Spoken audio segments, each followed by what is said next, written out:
Welcome to Search for Signs. My name is Gary Willing.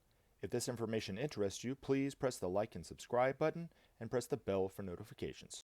Well, good day to you. It is July the 21st, 2020, and I hope you're having a great day doing what you're doing wherever it is you happen to be doing it. All right.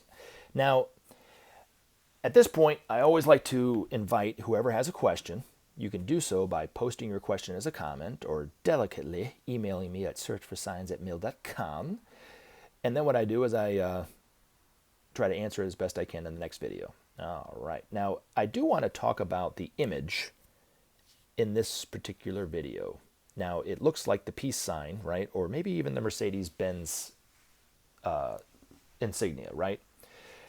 Now, I know Mercedes-Benz pretty much endorses everything from sporting event, all the sporting events, golf, tennis. They have, their name on the side of where the Atlanta Falcons play and where the New Orleans Saints play. And no, it does not mean that I'm endorsing Mercedes-Benz on Search for Signs. Although, who knows? I might get a call one day that they want to endorse my channel. It's the Mercedes-Benz Search for Signs channel. What this image is, this is actually taken from a Facebook friend of mine's page. Her name was Nancy. And there were two images of these star luminaries in the sky. One was in Bolivia and the other one was in North Carolina, and they're both taken in June. And when whoever took the photo zoomed in on the star luminary, this is the design that showed up. So it's definitely not a star, and it's definitely not a planet, because I don't think Mercedes-Benz is endorsing Venus as of yet. So now, I've noticed over the past few weeks, there's been this big bright luminary in the sky. And I've been kind of watching it, to see if it was still there, but it's much, much bigger than a planet and way bigger than a star. Now, the last time I saw something this big in the sky that was this bright, it was heralding Maitreya's first interview. Now, Maitreya has been on TV for 10 years or so. And he's done hundreds of interviews since then. So it's not heralding his first interview, but what is it heralding? So it must mean something big is around the corner and hopeful. So hopefully that helps. All right, which kind of leads me to my first comment. I hope very much, and I am almost sure that Maitreya will come at the end of this year and the beginning of the next year. Well, I sure hope so, Abdullah. Now, before I read the other question, answer the other question, I do want to talk about, I'm going to do a little spoiler alert on the article that I'm reading from Benjamin Creme. It's called The Coming Harmony. The very first paragraph says this: as we come closer to the day of declaration, which is when Maitreya steps forth in front of all humanity and declares himself before the world, he gives his call telepathically to everyone above the age of 14-ish, 12, 13, 14-ish, around that age. His call to humanity to help change and save the planet together. That's what the day of declaration is. So as we come closer to the day of declaration, we find a growing presentiment that soon all will be changed. All known landmarks obliterated or pulled down. Now, this was written in 32 years ago. I don't know if this is what he's talking about, but if you are paying attention to the news in this country, there have been a lot of Confederate statues that have been torn down because people are seeing it as an affront to justice and freedom, because it was they were built and represent a time when the African Americans did not have any freedom. And they represents that type of,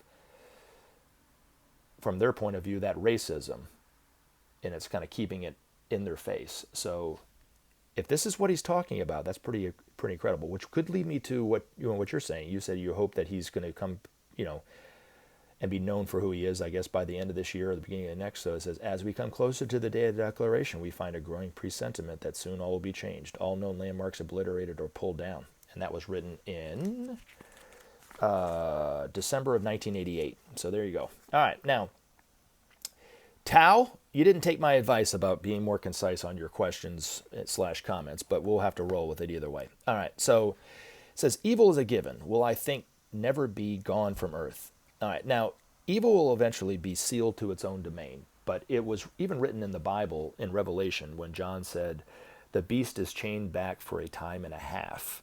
The time and a half is the age of Aquarius, which is 2,500 years, plus halfway through the age of Capricorn, so another 12 or 1,300 years. So 35 to 3,700 years from now, so a good ways.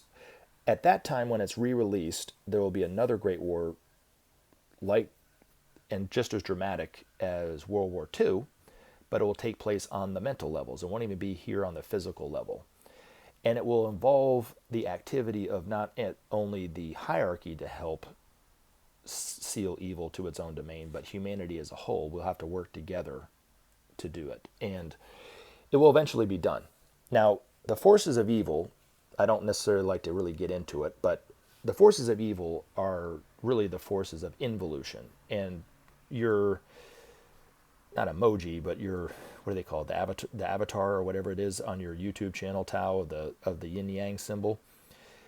What they are, that is spirit going into matter, is involution. Evolution is spirit, or going out of matter back into spirit again, I guess, or matter going back into spirit. Where it becomes evil is when the forces of involution use their activity to help resist the evolutionary aspect of the forces of light. So if they're holding back humanity in some way and keeping them from progressing, that's the evil. But they do serve a purpose of upholding the matter aspect of this planet. So if the forces of involution were not here, we would not be living on a planet that's circular. It would just be all off into space. Now, they are remnants of the previous solar system when involution was the highest form of spirituality. Now, I don't know what that looks like, and to be honest with you, I really don't want to know. So I'm kind of glad I was born in a solar, under the star of evolution versus involution. But anyway, it's a divine aspect. So now, what is it, 100,000 years ago, during the time of Atlantis, toward the end of Atlantis, the forces of involution, or the masters of involution and the masters of wisdom, worked directly with humanity in their own way. And humanity was almost influenced 50-50 from what I understand. And it resulted in a great war, which ended up in the destruction of Atlantis, and it also resulted in a stalemate between those two great opposing forces. They both retreated into the, kind of the deep forests, high mountains, desert areas of the world, and so forth. And since then have been working indirectly with their disciples. And we've seen that rage on for, known history, right? Our history doesn't go back 100,000 years. Our written history doesn't. But it resurfaced again during the time of World War I and World War II. That's the Antichrist energy that was predicted in the Bible, is that war coming out. Now, Hitler was not the Antichrist, but he was obsessed by two masters of involution. There are 12 masters of involution, 6 of Oriental descent and 6 of the Occidental descent. So one Occidental and one Oriental master obsessed Hitler during the time of his reign as Führer of Germany. Now, when you see videos of Hitler pounding the podium and inflaming his base to do whatever they did, that was really not Hitler speaking. That was one or other of these masters of involution doing it. The difference between what the forces of involution do, or the masters of involution, I would say forces, but the masters of involution, the masters of wisdom do. The masters of wisdom work telepathically the same way through their disciples, but they do not infringe upon their free will. So Benjamin Creme's a good example. He was actually asked by Maitreya to help him. The forces of involution don't give a shit. They're just going to obsess you. If they're able to do it to you, they'll obsess you and do it and work through you as long as they want. So the karma that's going to come back on all the evil that was done by the Axis powers during World War II, it doesn't all sit on Hitler's shoulders. A lot of it is the masters of involution. It's their karma that they have to repay. And according to the Master DK, eventually they will repay that debt and become members of the forces of evolution. But it's going to take them a long, long time, and it's going to be very, very painful for him. But Hitler's karma was he was allowing them to do it. Hitler was very, very advanced. He was a second-degree initiate on, so he was very influential in his own right because of his point in evolution. He was at the same point that someone like Martin Luther King, Albert Einstein, Madame Curie, Gandhi, that type of influence. So not an average person, although he was homeless before he started working with the forces of darkness. But anyway, and then went from being homeless and living in homeless shelters and viewed as crazy to nearly taking over the world. And that was the direct result of him being obsessed by one or other of these two masters of darkness. Now, the Allied forces were actually supported and aided by the forces of evolution, or the masters of wisdom, which Maitreya is the head and leader of that group. It was hoped that because of the suffering of humanity during the time of World War I and World War II, that would be enough for humanity to change their ways. But they went right back into doing what they were doing with the Cold War and so forth. But evil was about to be sealed off to its own domain. But what they did is they kind of got their foot in the door and kept the door open. And what they did was they influenced the world leaders of the time to basically move the Palestinians off their land and create the state of Israel. That was actually done under the influence of the forces of darkness. And they did it because they were using their misinterpretation of the Bible against them. And in fact, actually, one of the masters, the Master Djwal Khul, or the Master DK, who wrote all his work through Alice Bailey, said, the greatest triumph for the forces of evil was the monopolization of spirituality within religion. So it was actually the whole concept even of Jesus being the only true Son of God is actually coming from the forces of darkness, because there's no truth to it. There's no justice in it. We are all divine without exception. So to deny that is actually the blasphemy, really, not to deny Jesus being the only true Son of God. They've twisted it and perverted it to make it that way. So anyway, but since then, there's been 3 more points of darkness, just like the Axis powers, but not quite as powerful. One resurfaced in Israel in the Zionist movement, and that's kind of the anchor of it. So a lot of Hitler's, second stringers, when they died, they reincarnated as Zionists in Israel. And so what they're doing to the Palestinians is nearly the same thing that they did to the Jews in during the time of World War II. But it's a direct result of the forces of darkness doing it on the Palestinians. And so it destabilized politically that part of the world, which could eventually destabilize the whole world if we're not careful. But the other one was with the other point of darkness surfaced in Eastern Europe. And you look at all the genocides during the time of Milosevic and Yugoslavia and so forth. That's coming from that point of darkness. And then the third one was created and it's been centered in the Pentagon. And according to Benjamin Creme's master, since the Pentagon was formed right after World War II, every president was influenced somewhat, more or less, by that point of darkness. Most notably, the Bush administration of George W. Bush was used very heavily by that nefarious force in the Pentagon. That nefarious force used George W. Bush's zeal and his religious fervor against him. They used the illusion, they created this illusion that God was guiding him to end Islamic influence in the world. And it was almost like the Third Crusade, you know what I'm saying? But he did it, and they created that illusion that he thought he was doing God's work when actually he was being used by one of these forces of darkness. I do think it subsided quite a bit under Obama, but it was still influenced. They still influenced Obama. You could tell the times that he was being influenced by the Pentagon. But I do think, and this is just my humble opinion, that the Trump administration is very, very, very much used by that force of darkness. And you can see it very clearly in his actions. Even the fact that he's acting more and more like a dictator, more and more like he has power over the Senate, more and more like he even wants to, he even says so much as two things that really scare me. I could take a gun and go out into Fifth Avenue and shoot somebody in the head and get away with it.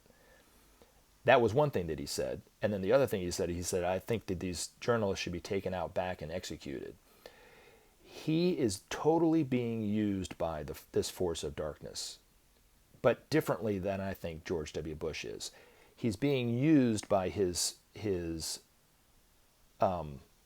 because he's a sociopath, really, but also because of his love of money. I think those are his two greatest weaknesses that they're using against him. Then I also think that this point of darkness is inflaming the evangelical base to believe that he is God's right-hand man. And he should be allowed to do whatever he does, say whatever he says, threaten whoever he wants to threaten in order to get his way. And that's being inflamed by that force of darkness. This is just my opinion of it, but this is what I see is going on. And so as Americans in this country, we need to think very, very deeply about who we're going to be voting for in the fall. I'm not going to tell you who I think you should vote for. I'm just going to leave it up to you. But you have to look at it like that. Now, there are elements of fascism in the Democratic Party, believe me. And they are being influenced by it as well, but not to the extent that the Republicans are being influenced by it, for sure. So, but yes, Tao, to answer your question, evil will eventually be sealed to its own domain, but it's several thousand years from now. Not too long. From the Master's point of view, it's just like maybe 2 or 3 months, relatively speaking. I mean, not too long. So if you talk to Maitreya or the Masters, it'll be soon. And you'll think it's coming next week, but soon to them and soon to you are two totally different things. So, but like I said, it goes hand in hand with what you were talking about in terms of the deluge of Atlantis. And Noah was a master during the time of Atlantis and was warning the people of the destruction of Atlantis. So the Great Flood is that symbol of the Atlantean continent being destroyed. Now it's totally submerged in the Atlantic Ocean. So when you fly over the Atlantic Ocean, you're not going to see it, right? But eventually, a few hundred years from now, not too long, just soon, from the Master's point of view, very, very soon, forthwith, it will resurface again and will become quite a prominent continent like it was. And then the other thing was that Benjamin Creme's Master said was, in the not so distant future, there will be proof of the former continent of Atlantis, of texts that were actually buried in the Sphinx in Egypt. So, and they will be discovered pretty soon, actually, from what I understand. All right. Hopefully that helps. All right, so let's get on into the Master's article, which I kind of gave a little bit of a spoiler alert about the first paragraph here. Again, it's always better to read this on your own. If you have the money, definitely get to Amazon and buy the book if this is something you want to do. If you don't have the money, you can always go to the Share International webpage, and somewhere on their page they have either one or all of the Master's articles, and you can read them for yourself. So, and this was written, I said, 32 years ago in December. All right. The Coming Harmony. As we come closer to the day of declaration, we find a growing presentiment that soon all will be changed, all known landmarks obliterated or pulled down. Already the signs are there for the knowing eye to see that the end of the epoch is at hand. Already many fear the gathering storm of the century's end, and search for safety in mountain and desert retreat. They fear the destruction of the familiar pattern of their lives and await the cataclysms conjured by their fears. That the world is experiencing rapid change is true. Each day brings its quota of events. None can deny the hectic rhythm of transformation now sweeping over the world, nor the new climate of hope which this engenders. The work of the watching hierarchy, therefore, is no easy one. Theirs is the task to guide events in such a way that minimum cleavage results. Given full rein, the forces of reconstruction and change would sweep away all opposition to their plans, and sow the seeds of future discord and strife. Held too strongly back, the voices of reaction would deepen and prolong their weakening hold over the destinies of men. In this transitional phase between the ages, steady but ordered change is the prime requirement, and the Masters bend every effort to achieve this goal. To effect this balanced forward movement, the energy of the spirit of equilibrium overshadowing the Christ has been released and now saturates the world. More and more it will bring all factions to the moderate central point, and consensus will replace opposition as the order of the day. In equal measure to the present tension and conflict, this divine force will restore harmony and peace. Thus will it be, thus does the great Lord work to make this world safe for men. When all is ready and prepared, when world events have signaled their warning to men, Maitreya will step forward and claim his rightful place as teacher. From that point onwards, a new spirit of cooperation will make its appearance and lead to the rapid transformation of all our structures. Men will accept the guiding wisdom which his spiritual status confers, and stage by stage, in mounting momentum, will remake their lives in relation to the spiritual blueprint with which he will endow the world. His present work is to restore and maintain balance, thus saving humanity much needless pain and suffering. Already the evidence is there that this is being achieved, and a new spirit of conciliation engages the minds of those who lead the peoples. Soon the world will see the teacher in their midst. Many have experienced him in one way or another, and await his public appearance with joy. There is not long to further await the Avatar, the Christ, the teacher for all men. Remember to take action and help SOP save our planet. Thanks for listening, and we look forward to talking to you again in future videos.